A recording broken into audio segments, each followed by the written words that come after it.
اعوذ باللہ من الشیطان الرجیم پناہ مانگتا ہوں میں اللہ کی شیطان مردود سے۔ بسم اللہ الرحمن الرحیم شروع اللہ کا نام لے کر جو بڑا۔ بسم اللہ الرحمن الرحیم۔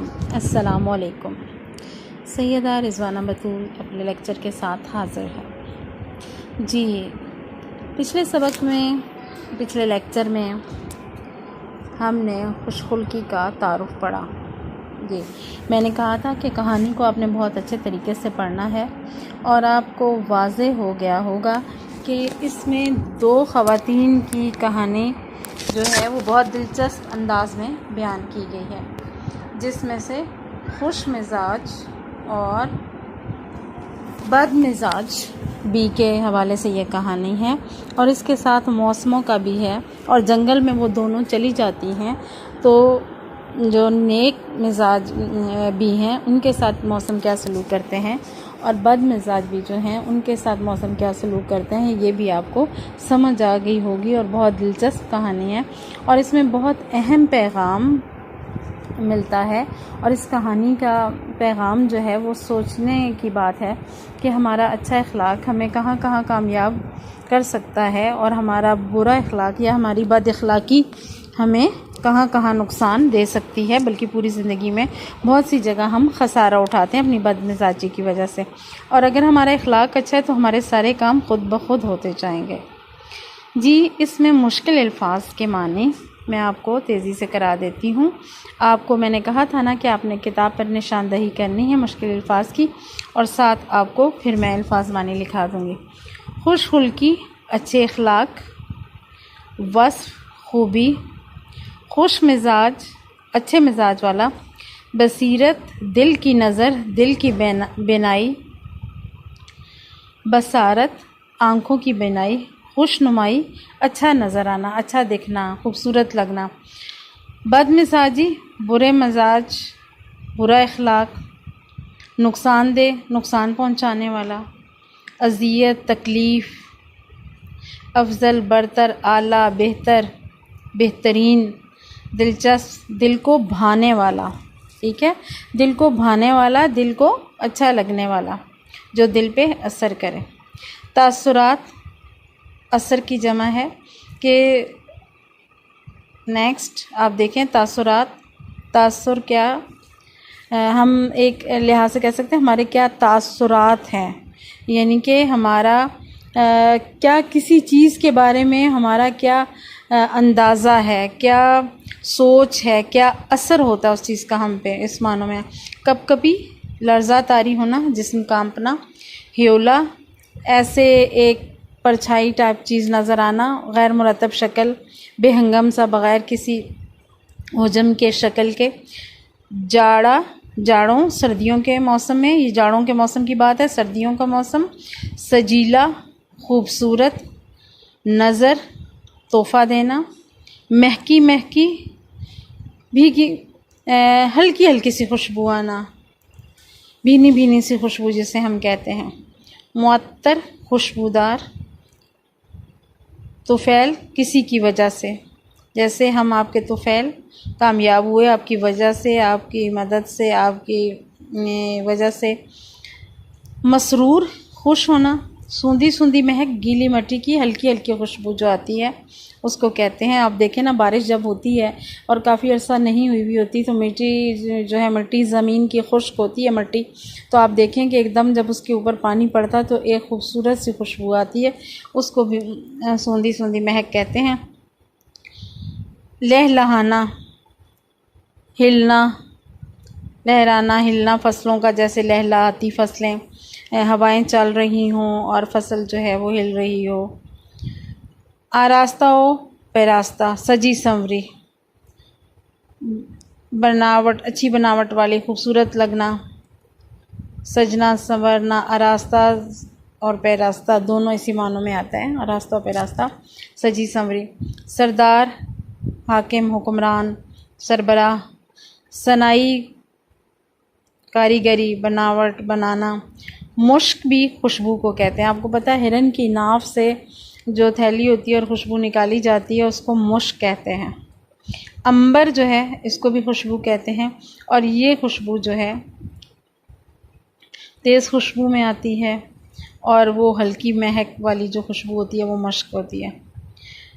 ندامت ہونا، شرمندگی ہونا، پاؤں پکڑ لینا مطلب معافی مانگ لینا، درگزر کرنا، حکایت، کہانی،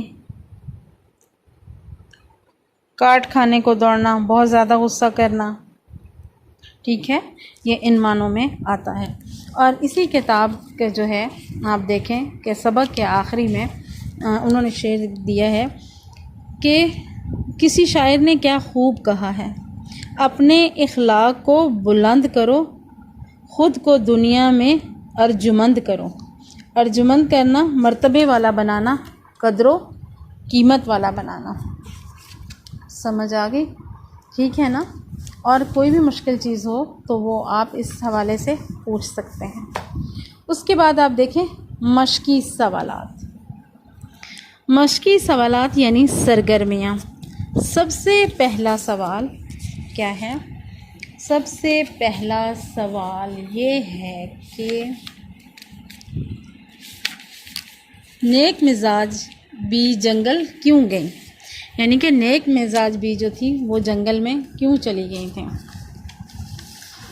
نیک مزاج بی جو ہیں، بڑی بی، اپنے بہو کے تانوں سے تنگ آ کر جنگل کی طرف گئی تھی۔ کیا ہوا تھا؟ وہ اپنی بڑی بہو کے تانوں سے تنگ آ کر جنگل کی طرف گئی تھی۔ دوسرا سوال ہے کہ بد مزاج بڑی بی جنگل جانے کی وجہ کیا تھی؟ بد مزاج بڑی بی کے جنگل جانے کی وجہ یہ تھی کہ وہ اشرفیوں کے لالچ میں جنگل گئی تھی۔ کیا تھا؟ اشرفیوں کے لالچ میں جنگل گئی تھیں۔ اس سے اگلا سوال ہے، سوال نمبر 3، کہ چاروں موسم خوش مزاج بڑی بی کی کس بات سے متاثر ہوئے اور انہوں نے بڑی بی کی کیا خدمت کی؟ چاروں موسم خوش مزاج بڑی بی کی خوش خلقی سے، اخلاق سے متاثر ہوئے اور انہوں نے بڑی بی کو اشرفیوں سے بڑے تھیلے بطور انعام دیے۔ یہ سمجھ آ گئی آپ کو؟ یہ سوال نمبر 3 تھا، کس بات سے وہ متاثر ہوئی تھیں۔ سوال نمبر 4، بڑی بد مزاج بڑی بی کے ساتھ موسموں نے کیا سلوک کیا اور اس سلوک کی وجہ کیا تھی؟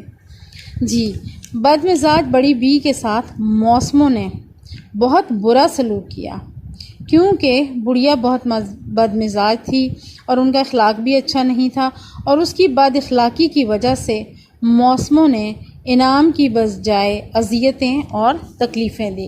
کیا ہوا؟ اذیتیں اور تکلیفیں دی۔ سوال نمبر 5، سوال نمبر 5 آپ دیکھیں، آپ نے اس کہانی سے کیا سبق حاصل کیا؟ جی، آپ کو پتہ ہے کہ اس کہانی میں اخلاق کے حوالے سے ہی سبق دیا گیا ہے کہ ہمارا اخلاق ہمیں کیا فائدہ دے سکتا ہے اور ہماری بد اخلاقی سے ہمیں کیا نقصان پہنچ سکتا ہے۔ اس سے یہ سبق حاصل ہوتا ہے کہ ہمیں ہر حال میں اللہ تعالیٰ کا شکر ادا کرنا چاہیے۔ بد مزاج انسان کو زندگی میں ہر مرحلے میں شرمندگی کا سامنا کرنا پڑتا ہے، جبکہ خوش مزاج انسان کے کام خود بخود ہوتے جاتے ہیں اور معاشرے میں بھی اس کی عزت ہوتی ہے اور اس کی مشکلات کم ہوتی جاتی ہیں، کیونکہ لوگ اس کی مدد کرنے کے لیے تیار ہوتے ہیں، اور اللہ پاک بھی اچھے اخلاق یعنی خوش اخلاق لوگوں کو پسند فرماتے ہیں۔ جی، اس کے ساتھ سوال جواب مکمل ہو گیا۔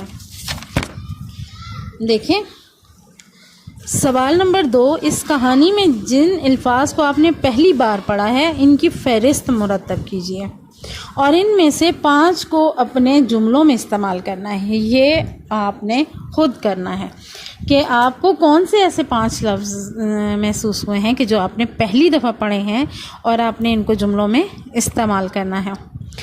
سوال نمبر 3، کہانی کی دونوں خواتین کے کرداروں کو مد نظر رکھتے ہوئے ان کے صفاتی جال بنائیے۔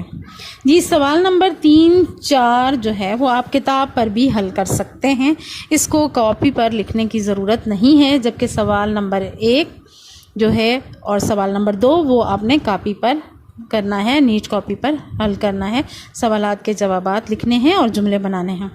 سب سے پہلی بڑی بی کیا تھی؟ خوش اخلاق تھی، متقی تھی، پرہیزگار تھی، نیک خاتون تھی۔ بد مزاج بڑی بی، دوسری بڑی بی کا اگر خاکہ دیکھیں، تانا دینے والی تھی، زبان دراز تھی، بد زبان تھی اور بد مزاج تھی۔ اس کے بعد آپ دیکھیے کہ عربی قاعدے کے ذریعے واحد سے جمع بنانا ہے۔ اگر آپ کو یاد ہو تو یہ ہم پہلے بھی اس حوالے سے کام کر چکے ہیں کہ عربی کے 4 حروف الفاظ میں فعال قاعدے کے ذریعے الفاظ کی جمع اس طرح بنائی جائے کہ جمع کا پہلا حرف ہمیشہ پیش والا، دوسرا زبر والا اور تشدید والا، اور تیسرا ہمیشہ الف ہوتا ہے۔ اب مثال کے طور پر بھی کتاب میں دیا گیا ہے: حاکم حکام، حافظ حفاظ، عاشق عشاق۔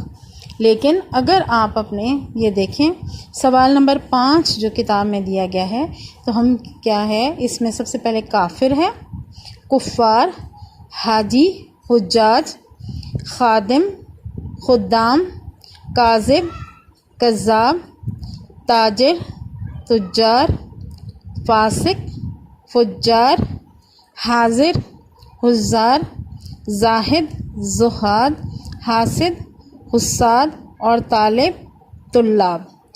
جی سمجھ آ گئی؟ اس طرح آپ کے یہ الفاظ جمع جو ہیں یہ مکمل ہو گئے ہیں۔ آپ کا یہ کام انشاءاللہ جلدی ہو جائے گا مکمل، کیونکہ آپ نے 2 سوالات کے جوابات کو کاپی پر لکھنا ہے، کاپی پر نہیں کتاب پر ہی لکھنا ہے، اور باقی جو سوالات کے جوابات ہیں وہ بھی اتنے زیادہ وسیع نہیں ہیں، اور الفاظ معنی آپ نے نیٹ کاپی پر لکھنے ہیں۔ کیا ہے؟ آپ نے الفاظ معنی کو نیٹ کاپی پر لکھنا ہے۔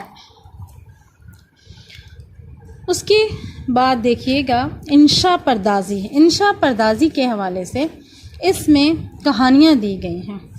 اس میں کہانی کے تینوں حصوں کیا ہے کہ کہانی کے تینوں حصوں میں کا خیال رکھنا ہے۔ سب سے پہلے تو ہم تعارف کراتے ہیں نا کہ کہانی کس عنوان پر دی گئی ہے، پھر اس میں کیا واقعہ ہے۔ یہ نہیں کہا واقعہ آپ نے 3-4 لائنوں میں نہیں لکھ لینا کہ 3-4 لائنوں میں آپ نے واقعہ لکھ لیا اور پھر انجام لکھ دیں۔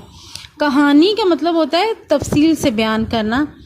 کئی دفعہ آپ گھر میں غور کریں، جب آپ بہت زیادہ لمبی گفتگو کر رہے ہوں تو کہا جاتا ہے کہ کہانیاں سنانے کی ضرورت نہیں، مختصر بات کرو۔ یا یہ ایک مثال میں نے آپ کو پیش کی ہے۔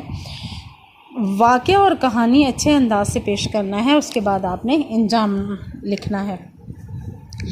کہانیاں اس میں جو عنوان دیے گئے ہیں: خدا ان کی مدد کرتا ہے جو اپنی مدد آپ کرتے ہیں۔ کیا ہے کہ خدا ان کی مدد کرتا ہے جو اپنی مدد آپ کرتے ہیں۔ بے ہے لالچ بری بلا ہے۔ تیسری ہے دوسروں کے لیے گڑھا کھودنے والا خود ہی اس میں گر جاتا ہے، اور برے کام کا انجام برا ہوتا ہے، اور غرور کا سر نیچا۔ آپ نے پرائمری جماعت میں اور 6th یعنی ششم اور ہفتم میں اس حوالے سے بہت سی کہانیاں پڑھی ہوئی ہیں جو کہ آپ کی گرامر کا حصہ ہیں۔ پھر بھی آپ کو یہ کہانیاں الگ سینڈ کر دی جائیں گی، بھیج دی جائیں گی، اور آپ نے ان کو غور سے سننا ہے۔ کیا کرنا ہے؟ آپ نے ان کو غور سے سننا ہے، اور جو آپ کا ویکنڈ ہوگا اس پر آپ نے یہ کہانیاں تحریر کرنی ہیں۔ یہ آپ کا ہوم ورک ہے، ٹھیک ہے؟ کیا یہ آپ کا ہوم ورک ہے اور آپ نے ان کہانیوں کو تحریر کرنا ہے۔ امید ہے آپ کو سمجھ آ گئی ہوگی۔ اس کے ساتھ ہی سیدہ رضوانہ بطول کو اجازت دیجیے، اور خوش اخلاقی کے حوالے سے آپ کو ایک ویڈیو سینڈ کی جائے گی اور آپ نے اس کو غور سے سننا ہے، اور کہانیاں بھی آپ کو الگ ویڈیو میں بھجوا دی جائیں گی اور آپ ان کو ملاحظہ فرمائیے گا۔ سیدہ رضوانہ بطول کو اجازت دیں۔ اللہ حافظ۔ اور ایک عمل جو آج پوری دنیا سے نکل گیا ہے: اچھے اخلاق، محبت، درگزر، معافی، تواضع، جھک جانا، سہ جانا، پی جانا، معاف کر دینا. ایک آدمی کا عمل تولا جائے گا اور وہ ایسے ہو رہا ہے، یہ مجھے دیکھو یوں ہو رہا ہے، کبھی یہ ڈول نیچے ہو جاتا ہے، کبھی یہ نیچے ہو جاتا ہے. جب یہ نیچے ہوتا ہے تو ادھر نیکیاں ہیں تو تھوڑا سا اس کو سانس آتا ہے، جب یہ نیچے ہوتا ہے تو اس کا سانس اٹک جاتا ہے کہ مر گیا جہنم. تو یوں ترازو ہو رہا ہے کہ ایک بادل آئے گا، بادل، اور آ کر اس کے رائٹ سائڈ کے ترازو میں آ کر جو بیٹھے گا تو وہ ایسے ہو جائے گا اور اس کا وزن رائٹ والا ہیوی ہو جائے گا. تو اللہ کا اعلان ہوگا کامیاب کامیاب، جنت کا پروانہ دے دو. تو وہ فرشتے سے پوچھے گا یہ کیا چیز ہے، یہ کیا چیز ہے جس نے میرے عمل کو وزنی کر دیا. ہو گئی، روزہ بے بس ہو گیا، تبلیغ بے بس ہو گئی اور علم بے بس ہو گیا. کس چیز نے میرے عمل کو وزنی کیا؟ وہ فرشتہ کہے گا یہ تیرے اچھے اخلاق ہیں. یہ بچوں سنو سنو، تیرے اچھے اخلاق ہیں.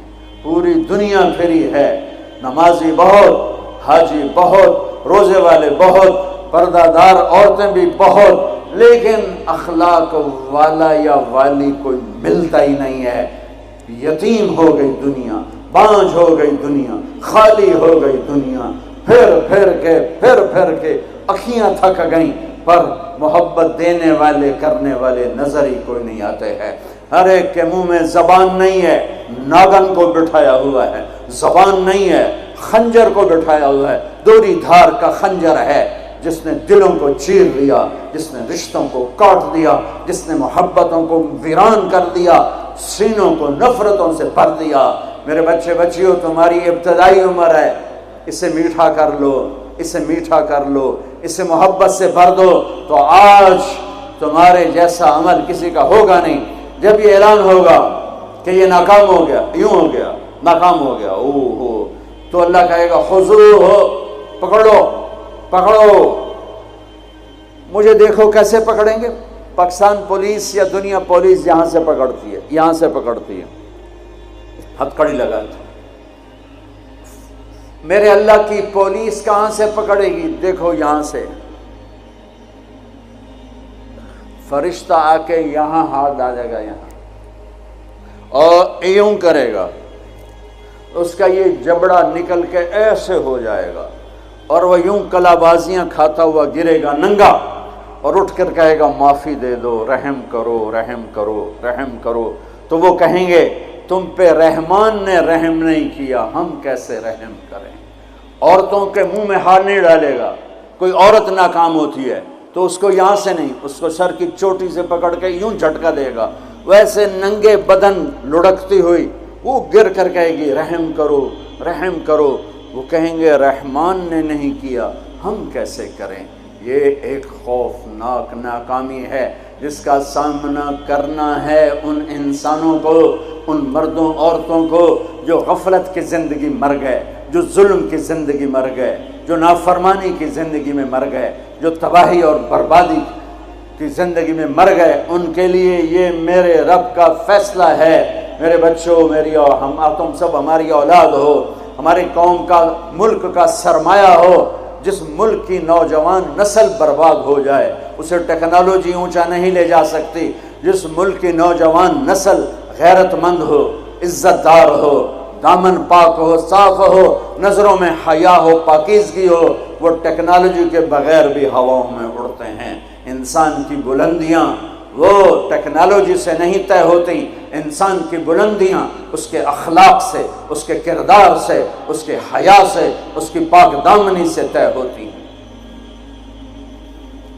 ہم یتیم ہو گئے، ہم فقیر ہو گئے. میرے دیش سے اخلاق کا جنازہ اٹھ گیا. میرے نبی سے پوچھا گیا قیامت کب آئے گی، قیامت کب آئے گی. میں نے ابھی تھوڑا نقشہ بتایا. آپ نے کہا اللہ کو پتہ ہے. کہا جی کوئی نشانی بتا دیں. اب یہ لڑکیاں غور سے سنیں. آپ نے ان کا یا رسول اللہ کوئی نشانی بتا دیں. تو میرے نبی نے فرمایا جب بیٹیاں بھی ماں کو ذلیل کریں گی تو قیامت آ جائے گی. بیٹیاں نام لیا خاص طور پر کہ بیٹے تو ہوتے ہی ہیں نافرمان اکثر، بہت کم ماں باپ ہیں جن کو اولاد سے ٹھنڈی ہوا آتی ہے، ورنہ گرم ہوا ہی جھیلتے رہتے ہیں۔ میرے نبی نے فرمایا جب بیٹیاں بھی ماں کو ذلیل کریں گی تو قیامت آ جائے گی۔ یہ نہیں کہا جب کفر پھیلے گا تو قیامت آئے گی، جب شراب پی جائے گی، زنا ہوگا تو قیامت آئے گی، پتھروں کی پوجا ہوگی تو قیامت آئے گی، کہ جب بیٹیاں ماؤں کو ذلیل کریں گی تو قیامت آ جائے گی۔ ایک صحابی کی بیگم نے پیغام بھیجا، یا رسول اللہ میرا خامل مر رہا ہے، کلمہ نہیں پڑھ رہا۔ صحابی ہو کے کلمہ نہیں پڑھ رہا، کمال، صحابی۔ اب بھاگ کے گئے، ہم نے کہا بیٹا کلمہ پڑھ، پڑھوانے والے نبی، پڑھنے والا صحابی، کہا جی پڑھا نہیں جاتا، بول رہا ہے کلمہ نہیں پڑھا جا رہا۔ ہم نے کہا کیا ہو؟ کہا جی بس پڑھا نہیں جاتا۔ آپ نے فرمایا اس کے والدین میں کون زندہ ہے؟ کہا جی ماں زندہ ہے۔ تو آپ نے کہا اس کی ماں کو بلاؤ، وہ ماں آ گئی۔ آپ نے فرمایا علقمہ کی ماں تو بیٹے سے ناراض تو نہیں؟ سننا بچوں، غور سے سننا، یہ بچیاں بھی غور سے سننا۔ کہا جی میں ناراض ہوں۔ کہا تجھے کیا ناراضگی ہے؟ ہائے، کہ یا رسول اللہ مجھے اس کے دین کا کوئی گلہ نہیں ہے، بہت نیک بچہ ہے، راتوں کو اٹھ کے تہجد پڑھتا ہے، نفلوں میں کھڑے ہو کے قرآن پڑھتا ہے، دن میں روزے رکھتا ہے، لیکن بس مجھ سے جب بولتا ہے تو بدتمیز ہو کے بولتا ہے، میرا دل چیر کے رکھ دیتا ہے جب مجھ سے بات کرتا ہے، بس مجھے اس کا دکھ درد ہے۔ آج تو ماؤں کی پٹائیاں کرتی ہے اولاد، وہاں صرف زبان کی تیزی، زبان کا لہجہ روکھا، کہ یا رسول اللہ بہت بدتمیز ہو کے بولتا ہے۔ آپ نے فرمایا معاف کرو گی؟ کہ جی نہیں چاہتا۔ آپ نے فرمایا میں آگ لگاؤں تو سفارش کرو گی؟ کہا جی آگ میں تو نہیں دیکھ سکتی، سفارش کروں گی۔ آپ نے فرمایا اگر تو نے معاف نہ کیا تو یہ مرتے ہی اللہ کی آگ میں جلے گا، اس کو صحابی ہونا بھی جہنم سے نہیں کوئی بچا سکتا، حالانکہ قرآن کہتا کلن وعد اللہ الحسنى، اے میرے نبی میرا وعدہ ہے تیرے تمام صحابہ جنتی ہیں، لیکن میرے نبی نے کہا سن لے تو نے معاف نہ کیا تو یہ سیدھا اللہ کی آگ میں جائے گا۔ سفارش کرتے ہو، معاف کرتے ہو؟ کہا جی میں اب معاف کرتی ہوں۔ آپ نے کہا بیٹا لا الہ الا اللہ کہے، اس نے کہا لا الہ الا اللہ اور جان نکل گئی۔ آپ نے اس کا جنازہ پڑھایا، اس کے دفن میں شریک ہوئے، اور پھر اعلان کیا اس کی قبر پہ کھڑے ہو کر جس نے ماں باپ کو دکھ دیا اس پہ اللہ کی لعنت، اس پہ فرشتوں کی لعنت، اس پہ زمین آسمان کی لعنت، ان کی نہ نماز قبول ہے، نہ روزہ قبول ہے، نہ صدقہ قبول ہے۔ یہ ناکام انسان کی شکل ہے بچوں، یہ ہونے والا ہے اللہ کی قسم، کچھ تیاری کر کے مرنا ہے۔ اللہ آپ کو بڑے عہدے دے، بڑی ڈگریاں دے، بڑے کاروبار دے، ہماری تو خوشی ہوگی، ہماری نسل پروان چڑھے، عزتوں کی بلندیاں چوٹیاں طے کرے، پر جب تک اچھے انسان نہیں بنو گے نہ دنیا تمہاری ہے نہ آخرت تمہاری ہے۔ اور اچھے انسان کا معیار ہے میرے نبی پاک صلی اللہ علیہ وسلم کی مبارک پاکیزہ زندگی، اس کے بغیر کوئی انسان نہیں ہے جس کے اندر غلامی مصطفیٰ نہیں، غلامی محمد نہیں، عشق محمد نہیں، عشق رسول نہیں، جس کے اندر میرے نبی کا اتباع نہیں، وہ انسان کہلانے کے قابل نہیں ہے۔